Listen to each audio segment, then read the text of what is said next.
Morning dear students. आज हम अनंत स्पर्शी के बारे में पढ़ेंगे या फिर इसको हम बोलेंगे असमटोट।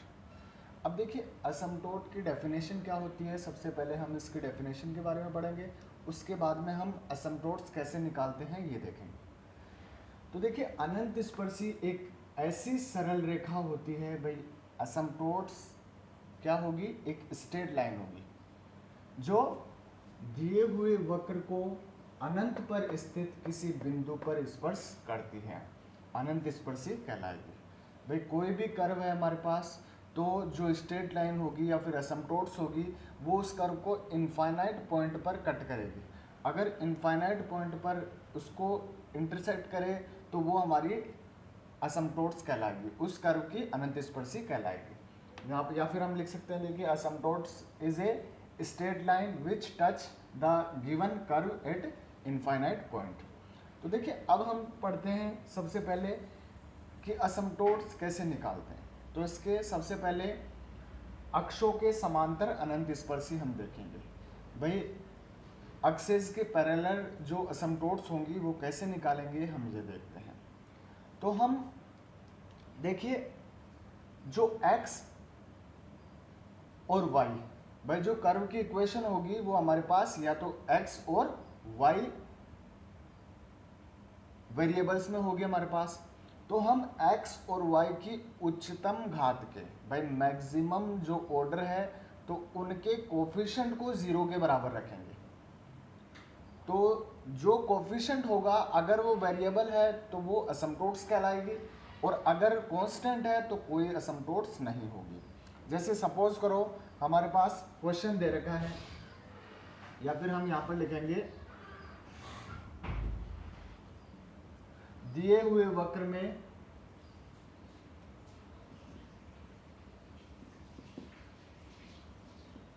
वक्र के समीकरण में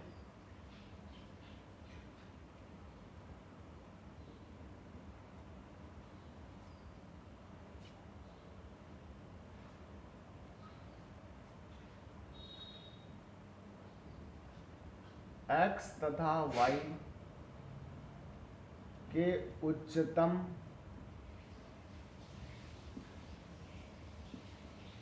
घात के गुणांक को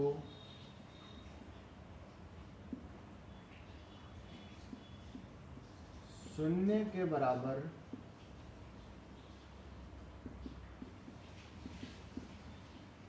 रखने पर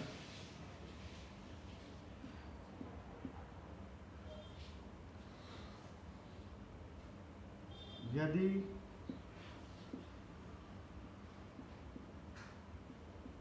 उसके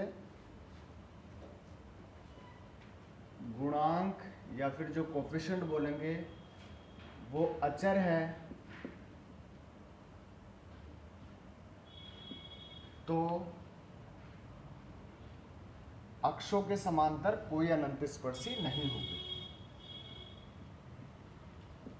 अक्षों के समांतर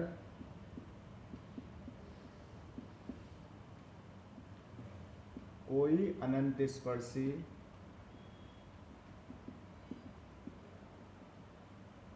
नहीं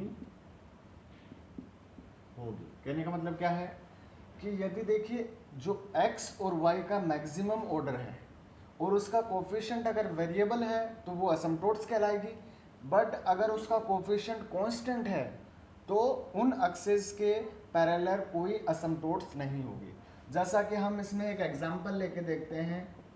एग्जांपल हमारे पास है y³ minus x of y square minus x square of Y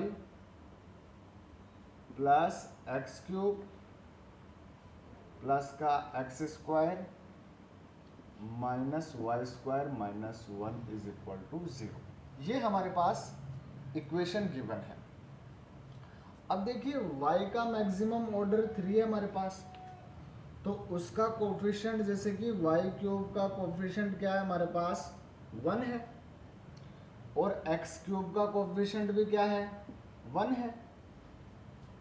तो हम यहाँ पर लिख सकते हैं कि y की उच्चतम घात 3 जो हमारे पास क्या है वाई क्यूब है, तो वाई क्यूब का कोफिशिएंट क्या है कांस्टेंट है, तो वाई एक्स के समांतर या वाई एक्स के अबाउट हमारे पास पैरेलल कोई एसिम्प्टोट्स नहीं होगी।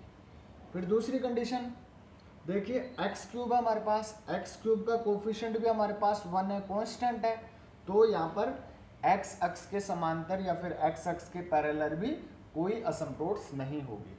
तो जो गिवन इक्वेशन है या फिर एग्जाम्पल है, इसमें एक्सेस के अबाउट या एक्सेस के पैरेलल हमारे पास कोई एसिम्प्टोट्स नहीं होगी यहाँ पर।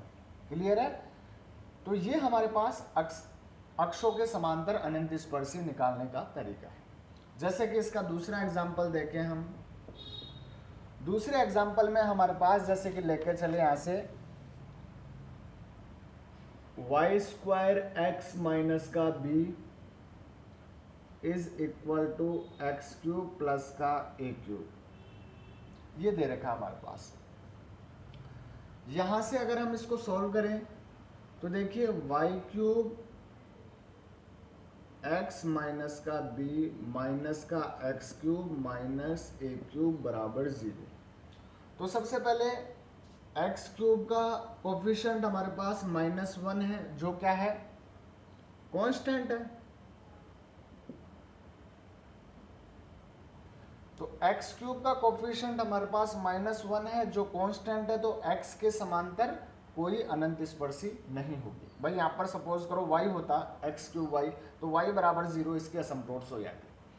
दूसरी कंडीशन हमारे पास, जो दूसरा केस है हमारे पास, भाई सेकंड कंडीशन में y की मैक्सिमम ऑर्डर देखेंगे, y क्यूब है भाई, यहाँ पर y क्यूब का कोफिशिएंट क्या है हमारे पास x माइनस का b बराबर 0। तो x माइनस बी को हम 0 के बराबर रखेंगे, भाई इसका कोफिशिएंट x माइनस बी है, तो x माइनस बी को 0 के बराबर रखेंगे, तो हमारे पास इसकी अनंत स्पर्शी आ रही है x बराबर b। तो हमारे पास जो ये एग्जाम्पल है इसकी asymptotes x is equal to b, जो क्या है y एक्स के समांतर अनंत स्पर्शी होगी। x अक्ष के समांतर कोई अनंत स्पर्शी नहीं होगी, क्योंकि x क्यूब का कोफिशिएंट 1 है, तो मैक्सिमम ऑर्डर का कोफिशिएंट देखते हैं हम यहाँ पर। तो मैक्सिमम जैसे सपोज करो यहाँ पर एक्स स्क्वायर होता तो हम एक्स स्क्वायर का देखते, यहाँ पर वाई क्यूब है तो वाई क्यूब का देखेंगे, एक्स स्क्वायर होता तो एक्स स्क्वायर का, बट यहाँ पर एक्स का मैक्सिमम ऑर्डर 3 है तो एक्स क्यूब का देखेंगे। सिमिलरली इसी प्रकार हम एक्सेस के पैरेलल एसिम्प्टोट्स निकाल लेंगे। अब हम जो नेक्स्ट, ये तो हमारे पास अक्षों के समांतर अनंत स्पर्शी होगी। अब अनंत स्पर्शी कैसे निकालेंगे भाई, अक्षों कोई अक्षों के समांतर अनंत स्पर्शी होगी और कुछ अनंत स्पर्शी अक्षों के पैरेलल नहीं होगी, तो उनको कैसे निकालेंगे, तो हम उसके मेथड के बारे में डिस्कस करते हैं।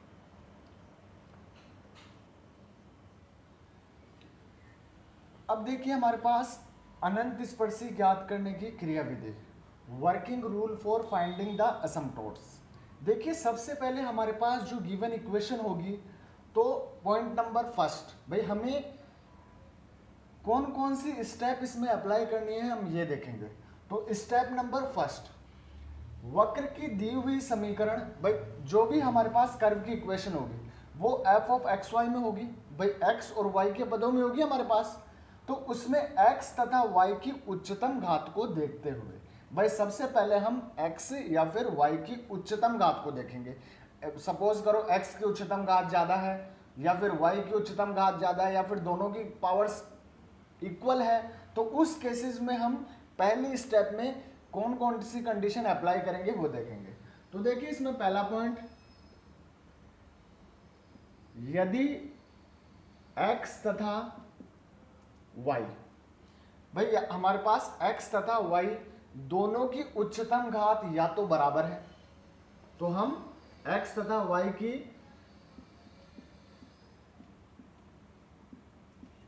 उच्चतम घात बराबर है या फिर y की उच्चतम घात x की उच्चतम घात से अधिक है,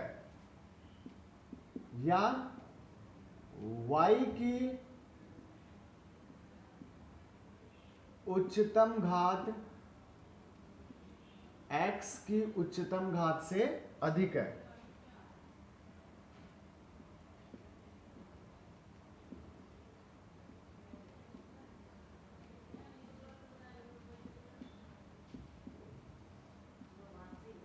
तब हम ज्ञात करेंगे इसमें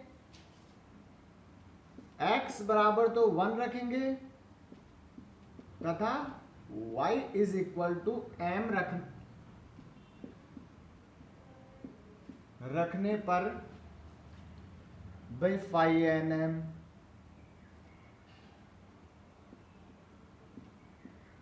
phi N minus 1m up to dot dot dot ज्ञात करते हैं तथा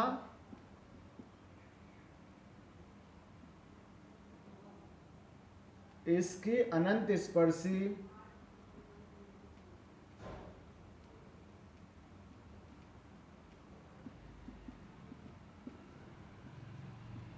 y बराबर एम एक्स प्लस सी द्वारा ज्ञात करते हैं। कहने का मतलब क्या है, देखिए x और y की या तो मैक्सिमम ऑर्डर सेम है या फिर y की उच्चतम घात या फिर y का ऑर्डर x के ऑर्डर से क्या है, अधिक है, तो हम x इज इक्वल टू 1 रखेंगे और y is equal to m रखेंगे और phi N M phi N minus 1m ये सब ज्ञात कर लेंगे। भाई अब हम ये देखेंगे ये फाई एन एम क्या है, फाई एन माइनस 1m क्या है। फाई एन एम जो n ऑर्डर की टर्म्स है वो सारे स्टेप है हमारे पास, जैसे y क्यूब हो गया प्लस का x क्यूब हो गया, x स्क्वायर y हो गया, तो देखिए x cube y cube plus का x क्यूब प्लस का x स्क्वायर y प्लस का x square plus y square, तो देखिए फाई एन एम मतलब फाई 3m, क्यों, क्योंकि इन सब का ऑर्डर क्या है 3 है, 2 प्लस 1 3, तो यहाँ पर इसको शो करेंगे फाई 3m से, तो x बराबर भाई यहाँ पर देखिए दोनों का ऑर्डर सेम है तो x बराबर 1 रख देंगे और y बराबर m, तो फाई 3m इसमें रख देंगे। इसी प्रकार ये फाई 2m को शो करेगा तो फाई 2m रख देंगे यहाँ पर, x बराबर 1 और y is equal to m। तो इस प्रकार से हम phi N M phi N minus 1m ये सब ज्ञात कर लेते हैं। अगर सपोज करो हमारे पास सेकंड पॉइंट क्या कहता है कि अगर x का ऑर्डर अधिक है और y का ऑर्डर कम है, नेक्स्ट केस तो यही बनेगा भाई, तीन ही केस बन सकते हैं, या तो दोनों का ऑर्डर बराबर होगा या इसका ऑर्डर ज्यादा होगा या फिर इसका ऑर्डर ज्यादा होगा, दोनों में से एक का। तो यहां पर यदि x की उच्चतम घात y की उच्चतम घात से अधिक है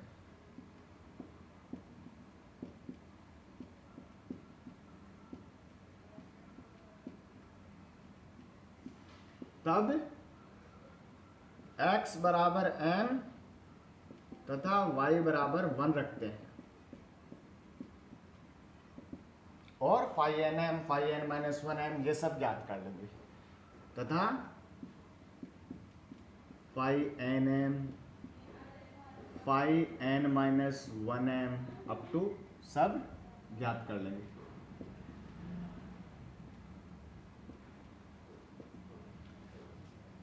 इसकी अनंत स्पर्शी क्या होगी, जस्ट इसकी अपोजिट, तो इसकी अनंत स्पर्शी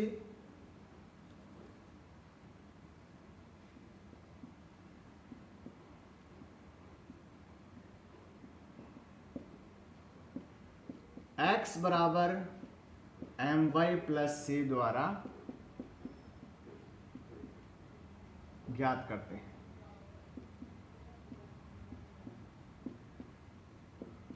तो ये हमारे पास स्टेप नंबर फर्स्ट कंप्लीट होती है। हमें भाई यहाँ पर x बराबर 1 और y बराबर m या फिर y बराबर 1 और x is equal to m रख के ये सारी वैल्यूज निकालते हैं सबसे पहले स्टेप में।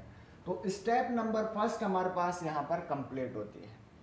अब हम देखेंगे स्टेप नंबर सेकंड। तो स्टेप नंबर सेकंड हमें क्या कहती है ये देखते हैं। अब देखिए जो हमारे पास स्टेप नंबर फर्स्ट कंप्लीट होती है, स्टेप नंबर सेकंड जो स्टेप नंबर बी है उसमें क्या करेंगे भाई, हम फाई एन एम के शून्य के बराबर फाई एन एम को 0 के बराबर रखकर एम के मान निकालते हैं।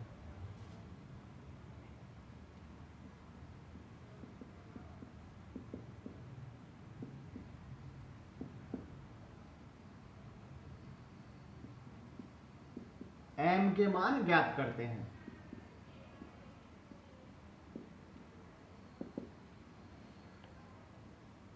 ये हमारी स्टेप नंबर बी कंप्लीट होती है।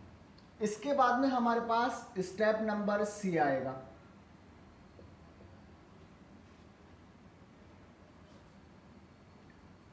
एम के मानों के लिए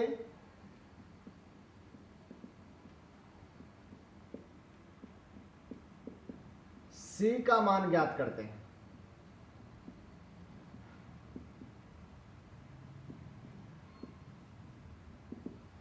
अब देखिए m के मानों के लिए यहां पर c का मान ज्ञात करना पड़ेगा, क्योंकि y बराबर एम एक्स प्लस सी या x बराबर एम वाई प्लस सी, तो m की वैल्यू तो हमारे पास यहां से आ जाएंगी, बट अब c की वैल्यू निकालेंगे। तो c की वैल्यू देखिए हमारे पास कैसे निकालेंगे, यहां से फर्स्ट पॉइंट, यदि m के सभी मान डिफरेंट हैं तो हम यहां पर लिख सकते हैं यदि m के सभी मान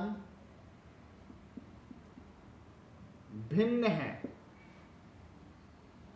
तब हमारे पास जो c की वैल्यू आएगी वो आएगी हमारे पास minus phi N m upon में या फिर phi N minus one m, minus phi N minus one m upon में phi n dash of m. भाई फाई एन माइनस वन जो मैक्सिमम ऑर्डर है उससे एक कम वाली टर्म, और यहाँ पर phi n dash m, m के रेस्पेक्ट में डेरिवेटिव किसका, फाई एन वाली टर्म्स का, तो यहाँ पर उन वैल्यूज को रख देंगे और एम का मान रखने पर हमारे पास सी की वैल्यू आ जाएंगी। अब सेकंड पॉइंट क्या कहता है, यदि एम के कोई दो मान बराबर है तब सी का मान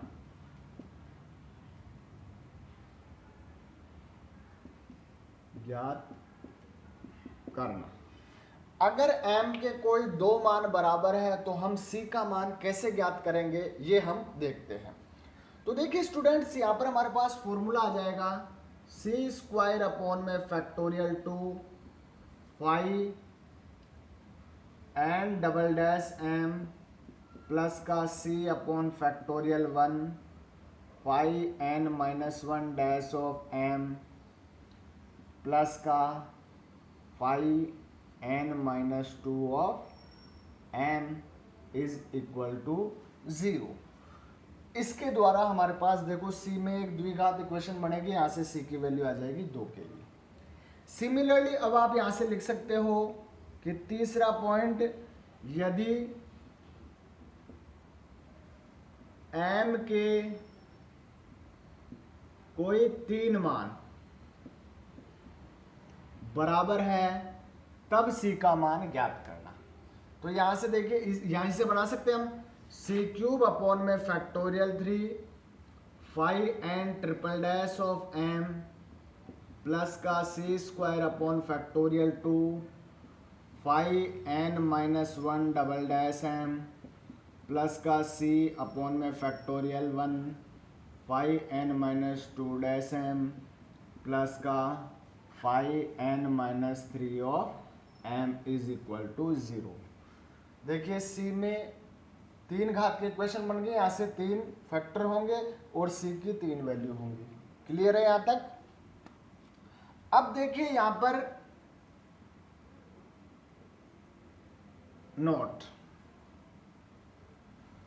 नोट हमारे पास क्या है भाई, यहाँ पर अगर हमारे पास m की इमेजिनरी वैल्यू होगी तो काल्पनिक वैल्यू पर कोई असमटोट्स नहीं होगा। भाई जो हमारे पास m की अगर आयोटा में वैल्यू आ रही है तो हमारे पास उसकी कोई असमटोट्स नहीं होगी। तो यहाँ पर नोट में हम लिख लेंगे आयोटा पर कोई असमटोट्स नहीं होगी। दूसरी कंडीशन, कोई भी कर्व की इक्वेशन में मैक्सिमम असमटोट्स कितनी हो सकती है? भाई उसके ऑर्डर के बराबर। और मिनिमम असमटोट्स कितनी हो सकती है? 0। भाई जैसे हमारे पास ऑर्डर क्या है? मैक्सिमम ऑर्डर क्यूब है, तो इसके अधिकतम असमटोट्स कितनी होंगी? 3 हो सकती है और मिनिमम 0, क्योंकि तीनों ही रूट्स अगर आयोटा में आ गए या फिर इमेजिनरी आ गए या फिर इसका मैक्सिमम ऑर्डर 2 है तो उसकी दोनों की वैल्यू आयोटा में आ गई। भाई m का मान दोनों का आयोटा में आ गया तो इमेजिनरी वैल्यू होगी, तो इमेजिनरी वैल्यू पर कोई असमटोट्स नहीं होगी। तो इस प्रकार से हमारे पास ये असमटोट्स, ये c की वैल्यू आ जाएंगी, यहाँ पर c की वैल्यू और m की वैल्यू रख के अनंत स्पर्शी निकाल लेंगे। आइए हम इसके कुछ क्वेश्चंस के बारे में डिस्कस करते हैं। तो पहला क्वेश्चन क्या है ये देखते हैं। जैसे कि हमारे पास फर्स्ट क्वेश्चन इसका गिवन है, भाई x cube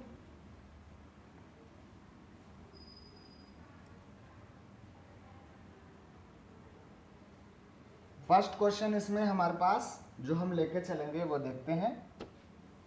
question number first, x cube minus x y square plus का 2 of y square plus 4 of y plus x is equal to 0। ये हमारे पास क्वेश्चन गिवन है। अब हमें इसकी असमटोट्स निकालनी है। तो सबसे पहले हम देखिए अक्षों के समांतर अनंत स्पर्शी देखें यहां पर। तो देखिए अगर हमें अक्षों के समांतर अनंत स्पर्शी पूछता तो हम क्या करते? अक्षों के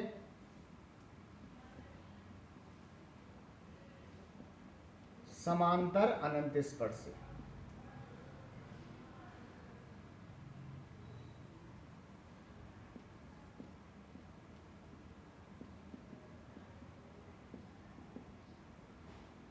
देखिए एक्स क्यूब y का मैक्सिमम ऑर्डर स्क्वायर है तो यहां पर लिख सकते हैं हम प्लस का y स्क्वायर और यहां पर आ जाएगा 2 माइनस का x। भाई देखो y स्क्वायर 2 माइनस एक्स लिख सकते हैं और प्लस का 4 ऑफ y प्लस x बराबर 0। देखिए x की उच्चतम घात 3 है तो x क्यूब का कोफिशिएंट क्या है हमारे पास? 1 है। कांस्टेंट है तो x के समांतर कोई अनंत स्पर्शी नहीं होगी। फिर हम देखते हैं y का मैक्सिमम ऑर्डर स्क्वायर है, क्योंकि फिर y का ऑर्डर 1 आ गया तो स्क्वायर है, और y स्क्वायर का कोफिशिएंट 2 माइनस एक्स बराबर 0 तो x बराबर 2। तो इसकी अनंत स्पर्शी yx के समांतर x बराबर 2 असमटोट्स हो गई। तो ये तो हमारे पास थी इसकी अक्षों के समांतर पूछता तो उस कंडीशन में। अब ये पूछ रहा है क्वेश्चन में कि इसकी अनंत स्पर्शी ज्ञात कीजिए। तो अनंत स्पर्शी ज्ञात करने के लिए हम इसमें जो मेथड हमने पढ़ा है वो स्टेप हम इसमें अप्लाई करेंगे। तो देखिए इसके सॉल्यूशन में देखते हैं हम। सबसे पहले वह फर्स्ट कंडीशन क्या थी? देखिए x की उच्चतम घात है और y की उच्चतम घात कम है, तो यहाँ पर x बराबर m तथा y बराबर 1 रखेंगे।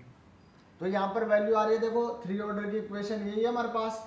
तो 5 3m इज इक्वल टू हो गया हमारे पास m क्यूब माइनस का m। इसी प्रकार 5 2m जो निकालेंगे वो हो जाएगा हमारे पास y बराबर 1 तो 2 ही आएगा, और 5 1 ऑफ m जो होगा हमारे पास तो m प्लस का 4। तो ये हमने 5 3m 5 2m 5 1m की वैल्यू निकाल ली। सेकेंड स्टेप क्या कहती है हमें? 5 3m को 0 के बराबर रखेंगे। तो 5 3m को 0 क्योंकि m की वैल्यू निकालनी है, तो m cube minus m is equal to 0। भाई फर्स्ट स्टेप ये हो गई, सेकंड स्टेप ये हो गई।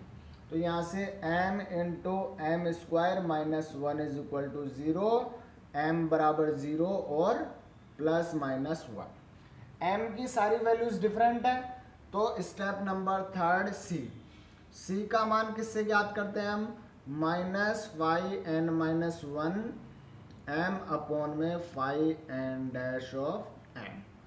तो देखिए यहाँ पर five n minus one n minus one two आ गया, तो यहाँ पर सी बराबर हो गया माइनस का two upon five n dash m. तो हम इसका डेरिवेटिव करें तो फाइव एन डैश एम क्या हो जाएगा, five three dash of m is equal to three m square minus one, जो कि three m square minus one, यहाँ पर हम रख देंगे three m square minus one. अब देखिए ये हमारे पास सी का मान हो गया। सबसे पहले m बराबर जीरो, तो m बराबर जीरो, देन c की वैल्यू क्या होगी, यहाँ पर जीरो, तो c बराबर आ गया हमारे पास टू, क्योंकि माइनस वन से वन कैंसिल हो गया। m बराबर प्लस वन पर देखेंगे, प्लस वन रखेंगे तो थ्री में से वन गया तो टू, और टू अपॉन में टू हमारे पास बच गया यहाँ पर माइनस का वन, तो c बराबर माइनस वन। इसी प्रकार m बराबर माइनस वन, और माइनस वन पर भी c बराबर क्या आएगा, माइनस वन। तो इसकी अनंत स्पर्शी जो हो जाएगी y बराबर x बराबर m रखा है, तो हमारे पास क्या होगी, x is equal to m y plus c. तो सबसे पहले x is equal to m into y, y की वैल्यू यहाँ पर हमारे पास y तो एज इट इज, m की वैल्यू जीरो, तो zero into y plus c की वैल्यू आ रही है टू, तो x बराबर टू। जो हमने y x के समांतर पहली अक्षों के पैरेलल असमतोड़ से निकाली थी ना, वो आ गई पहली। दूसरी देखो वन पर, तो हमारे पास x बराबर y माइनस वन, तो दूसरी अनंत स्पर्शी ये होगी हमारे पास, और तीसरी हो जाएगी x is equal to minus y minus one, तो ये तीसरी अनंत स्पर्शी हो गई। तो ये तीनों असमतोड्स आ गए हमारे पास। तो इस प्रकार हम असमतोड्स के क्वेश्चंस कंप्लीट करेंगे। तो ये हमारा टॉपिक कंप्लीट होता है। इसके कुछ एग्जांपल्स के बारे में और डिस्कस करेंगे हम। तो आज के टॉपिक को यूँ खत्म।